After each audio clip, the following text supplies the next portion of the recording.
Magandang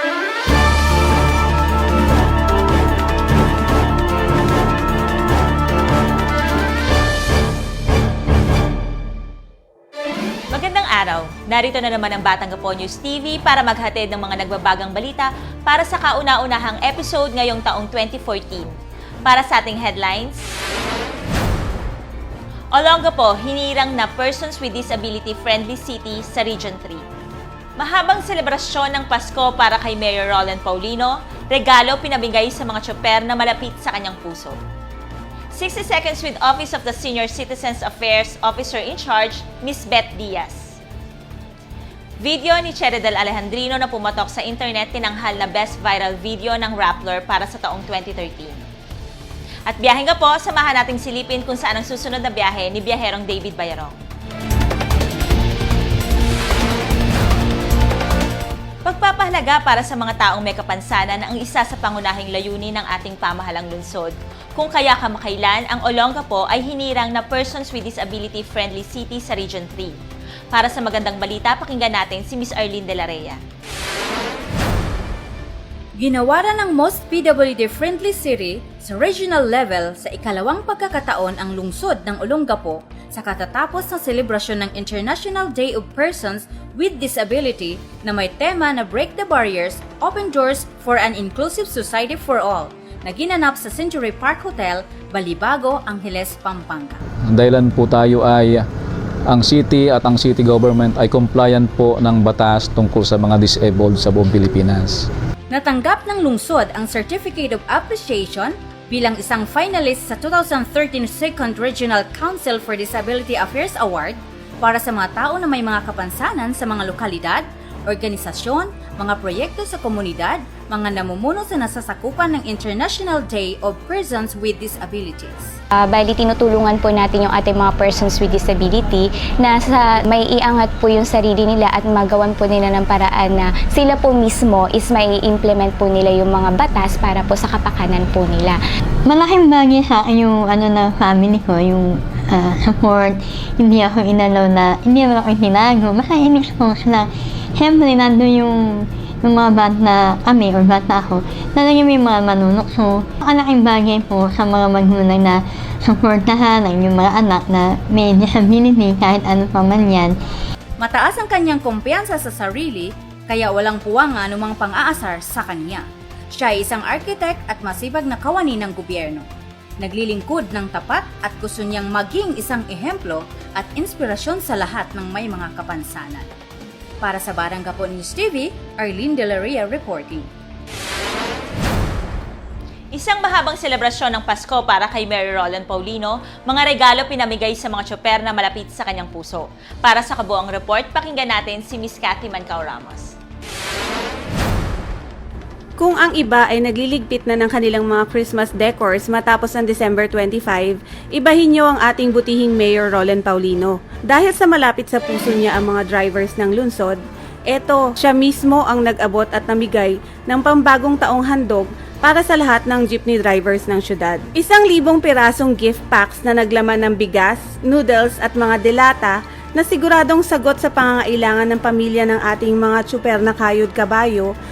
Maitawid lang ang pang-araw-araw nilang pamumuhay, ang alay ng ating punong lungsod sa mga mahal niyang tsuper na isa sa grupo na talagang walang humpay na sumuporta sa kanya bilang ama ng lungsod ng Olongapo. Mahaba ang selebrasyon ng Kapaskuhan para kay Mayor Roland Paulino. Katunayan ngayon ay tumatanggap ng pambagong taong handog ang lahat ng jeepney drivers ng Olongapo. Para sa Batang Gapo News TV, ito si Cathy Mancao Ramos. Video ni Elevator Girl Cheridel Alejandrino na pumatok sa internet tinanghal na Best Viral Video ng Rappler para sa taong 2013. Narito sa kanyang ulat si Binibining Sheila Sambilyon. Sino ba ang hindi nakakakilala kay Elevator Girl, isang simpleng babaeng empleyado ng SM Olongapo Supermall na sumikat sa social media dahil sa kakaibang twist na binigay niya sa kanyang pang-araw-araw na trabaho. Tara, silipin natin ang maliit na mundo ni Cheridel Alejandrino. And we're now on 5th floor parking area. Thank you, Ma'am, sir. Thank you for shopping. Please come again to SM. Thank you, ma'am. Sir, come again po. Nasa YouTube namin. Matapos kumalat sa internet ang video niya na nagbigay saya sa mga tao sa Olongapo, pati na rin sa lahat ng nakapanood nito sa Pilipinas man o sa mga kababayan sa ibang bansa, Nahirapan po kasi ako mag-apply ng trabaho. So, sabi ko po, pinangako ko po sa sarili ko at sa anak ko na oras po ako rin makahanap ng trabaho, pagbubutihan ko po at talagang itutuon ko yung atensyon ko sa aking trabaho. kaliwat ka ng mga TV guestings at interviews ng mga major station ng bansa ang lalong nagpasikat sa kanya at naitampok din ang kwento ng kanyang simple ngunit makabuluhang buhay sa programang Maalaala Mo Kaya. Di matatawaran ang galing niya sa pagharap sa mga pagsubok ng buhay. Imahe siya ng simpleng tao na nais lang iahon ng sarili, pamilya at bigyang sigla at saya ang mga taong nakakasalamuha niya maski sa napakakipot niyang mundo sa loob ng elevator ng SM Olongapo. Siguro po ang lamang ko po sa kanila is yung pong pagiging smiling face. Kasi sabi ko nga po, dapat laging nakasmile para laging pretty. I'm not sikat po. Nakilala po ako sa pamamagitan nyo rin po. Kaya doon po sa mga customer na lagi po nagpupunta dito, tinatanong po nila ba't hindi pa ako mag-artista. Sabi ko po, hindi ko po kayo maiwan. Para sa Batang Gapo News TV, Sheila Sambilyon, nag-uulat. Unang City Fiesta Parade at New Year's Countdown sa pamumuno ni Mayor Roland Paulino, tinangkilik ng mga Olongapeño. Para sa kabuong balita, narito si kasamang Ray Toledo. Ang Olongapo na kilala sa makulay nitong nightlife, kasama pa ang magaganda nitong beaches na dinadayo ng mga turista, ay tinapos ang taon sa pamamagitan ng makulay nitong parada sa araw ng piyesta. Dito itinampok ang makukulay at naggagandahang float na ginastusan ng iba't ibang barangay, kasama rin ang mga NGOs ng syudad. Nagkaroon ng patimpalak sa pinakamagandang float at ibinulusan ng Barangay Mabayuhan at Barangay Kalaklan ang unang pwesto. Barangay New Cabalan para sa ikalawang pwesto at sa ikatlong pwesto ay napunta naman sa Barangay Barreto at Metro Olongapo Chamber of Commerce. Di sa parada natapos ang sayang hatid ng pamunuan ni Mayor Paulino. Ginanap din ang kauna-unahang New Year's Countdown sa Olongapo. Katuwang ang SM Olongapo sa pamamagitan ng fireworks display kasama ang sayawan at kainan habang inaabangan ang pagsalubong sa 2014 sa RM Drive. Asahang taon-taon na ang pagdaraos ng masaya at magandang fireworks display na sama-samang pagsalubong ng bagong taon na libre at ligtas pa. Sa kadahilan ng bawal sa Olongapo ang paggamit at pagbenta ng mga paputok. Ray Toledo, nag-uulat para sa Batang Gapo News TV.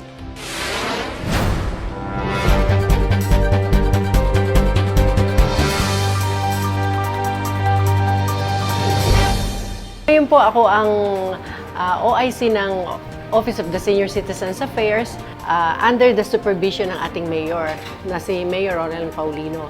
Parang ma-focus talaga ang kung ano ba yung mga benefits ng senior citizen. Kaya ang isang gusto niya ay yung magkaroon tayo ng tinatawag na database ng lahat ng pangalan ng senior citizens. Actually, marami na sa aming nag-complain. Halimbawa sa restaurant na hindi nagbibigay ng 20% discount. Agad-agad namin yun na inaaksyonan. Ang aming aim is at mission ay ipatupad yung tinatawag na Senior Citizens Act of 2010 or Republic Act 994. Nananawagan po ako sa mga nakatanda. Ngayon po kasalukuyan ay aming gustong ayusin ang ating tinatawag na statistics ng ating mga senior citizen. Gusto po namin lahat ng senior citizens sa Olongapo o residente ng Olongapo ay maitala natin. So marami po dyan na hindi nabibigyan ng benepisyo kasi po wala silang senior citizens ID.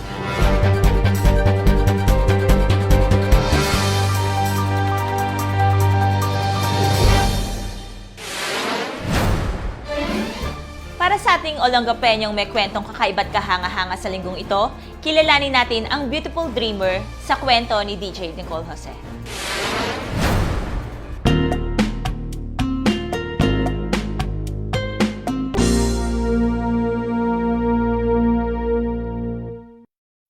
Naiiba siya sa Olongapo.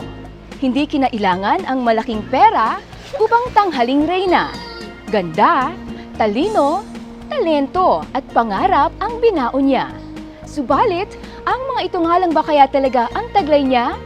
Atin pong mas kilalanin ang kauna-unahang mutya ng Olongapo.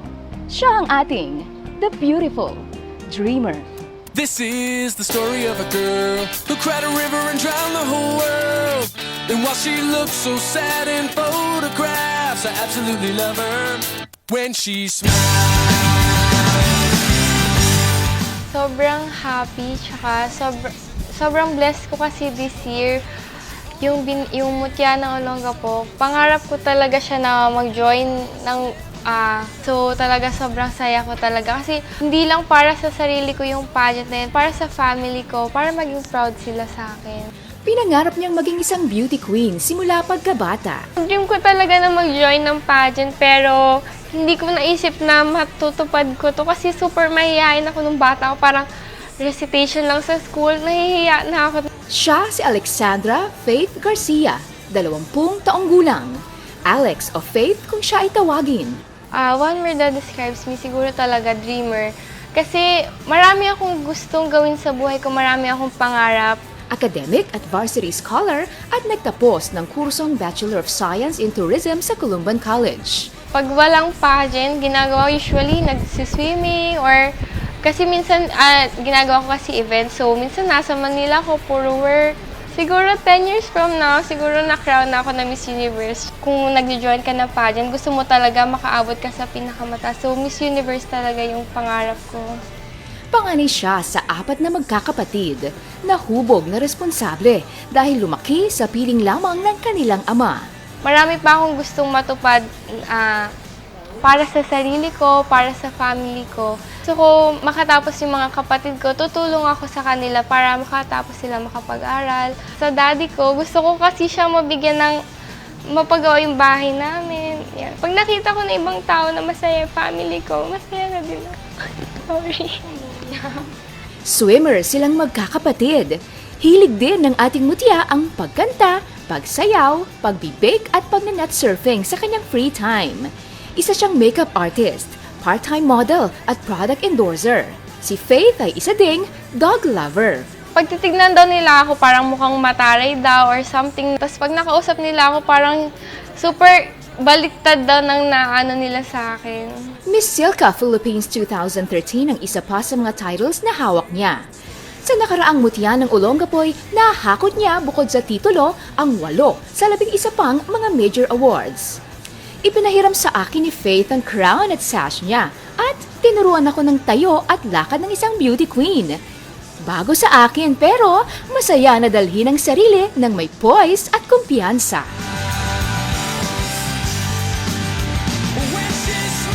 Ang masasabi ko lang sa kanila kasi kung may pangarap ka kasi, dapat gagawin mo lahat ng best mo para tuparin yung pangarap mo. Tsaka hanggat di mo yun naaabot, huwag kang titigil. Kagandahang huwaran ay ang kagandahan ng kalooban. Malasakit, pakikipagkapwa at kalinisang loob ay ang mga sukatan ng tunay na kagandahan. Para sa isa na namang Olongapeñong may kwentong kakaiba at kahanga-hanga ng Batanggapon News TV, ako po si Kathleen DJ Nicole Jose, nag-uulat. Katambal na ng mahalagang okasyon tulad ng kasal ang pictorial at video shoot para maging memorable ito. Halina't silipin natin kung paano ito'y sinasagawa kasama si biyaherong David Bayarong at ang crew ng Photogenic Studio.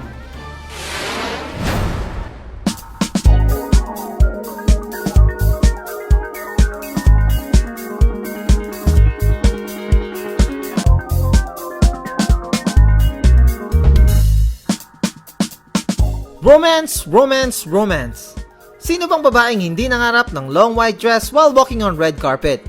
O ang marinig ng isang lalaki ang I do ng kanyang minamahal sa harap ng altar at ng buong pamilya? Siguradong walang lalampas na memorable moments ng napakahalagang araw na yan sa mga lente ng Photogenic Studio.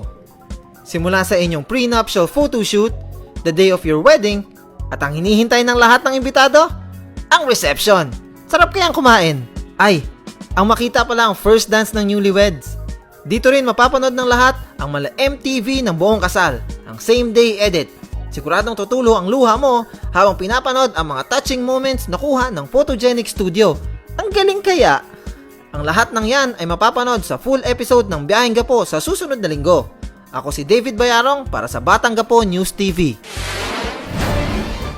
Para sa ulat pang kabuhayan, narito ang ating kasamang si Arlene De La Rhea. Hanapin ang trabaho o negosyong para sa iyo. Narito ang latest job openings local man or abroad mula sa SBMA Labor Center at Public Employment Service Office.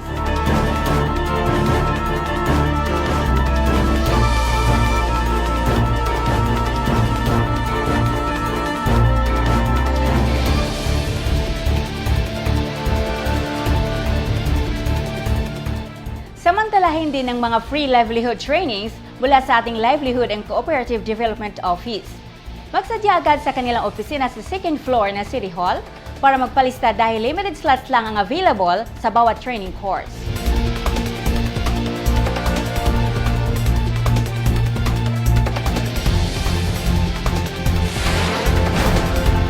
Tapos na naman ang isang linggong episode ng Batang Gapo News TV. Ako si Abigail Gracia Legaspi, ang inyong tagapagbalita. Mabuhay Olongapo.